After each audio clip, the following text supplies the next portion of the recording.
بسم اللہ الرحمن الرحیم۔ السلام علیکم ورحمۃ اللہ وبرکاتہ۔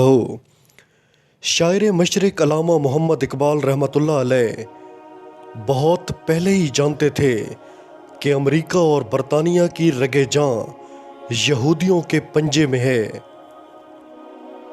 انہوں نے 1919 میں موچی دروازہ لاہور میں ایک ریلی سے خطاب کیا اور قرارداد منظور کرائی کہ برطانیہ مشرق وسطیٰ کے مسلم علاقوں کے تحفظ کا وعدہ پورا کرے۔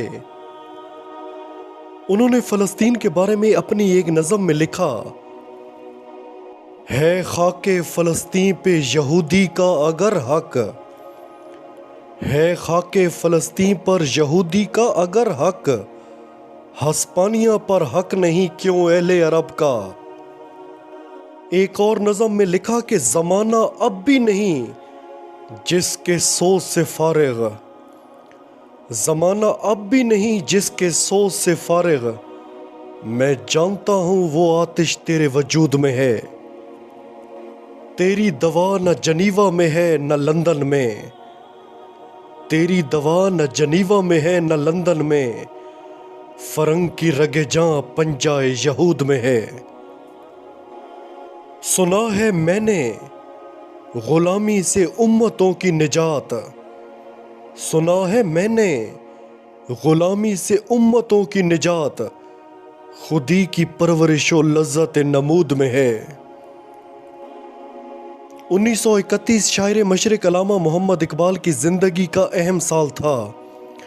اس سال 14 اگست کے دن انہوں نے لاہور کے ایک جلسے میں کشمیر کی تحریک آزادی کا اعلان کیا، اور اسی سال 6 دسمبر کو جب وہ لندن میں ہونے والی گول میز کانفرنس میں آل انڈیا مسلم لیگ کی نمائندگی کر رہے تھے تو انہیں فلسطین عالمی کانفرنس میں شرکت کی دعوت ملی، اور علامہ اقبال مؤتمر اسلامی کی طرف سے فلسطین پر عالمی کانفرنس میں شرکت کے لیے یروشلم پہنچ گئے۔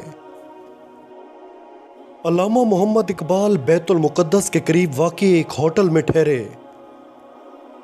6 دسمبر 1931 کی شام بیت المقدس سے متصل روفتہ المصارف میں محترم اسلامی کا تعارفی اجلاس ہوا، جس کے بعد علامہ اقبال مسجد اقصی میں آئے۔ پہلے انہوں نے مولانا محمد علی جوہر کی قبر پر فاتحہ پڑھی، پھر مسجد اقصی میں نماز مغرب ادا کی۔ انہوں نے یہیں پر تلاوت قرآن پاک اور نعت خوانی کی ایک محفل میں شرکت بھی کی، نماز عشاء بھی یہی ادا کی، اور آخر میں علامہ اقبال نے تمام شرکاء کے ساتھ ہاتھ اٹھا کر عہد کیا کہ وہ مقامات مقدسہ کی حفاظت کے لیے اپنی جانیں بھی قربان کر دیں گے۔ علامہ محمد اقبال 7 دن تک مؤتمر اسلامی کے اجلاسوں میں شریک رہے اور روزانہ مسجد اقصی میں آ کر نماز ادا کرتے تھے۔ یہاں کئی مرتبہ انہوں نے فاتح اندلس طارق بن زیاد سے متعلق اپنے فارسی اشعار سنائے، جن کا عربی ترجمہ ایک عراقی عالم دین کرتے تھے۔ علامہ محمد اقبال قاہرہ کے راستے سے واپس ہندوستان آ گئے، لیکن فلسطین اور مسجد اقصی کے ساتھ ان کا رشتہ تا دم مرگ قائم رہا۔ 7 اکتوبر 1937 کو قائد اعظم محمد علی جناح کے نام اپنے خط میں انہوں نے مسئلہ فلسطین پر اپنے اضطراب کا اظہار کیا اور امید ظاہر کی کہ آل انڈیا مسلم لیگ فلسطین پر صرف قرارداد منظور نہیں کرے گی، بلکہ کچھ ایسا کرے گی کہ فلسطینی عربوں کو فائدہ بھی ہو۔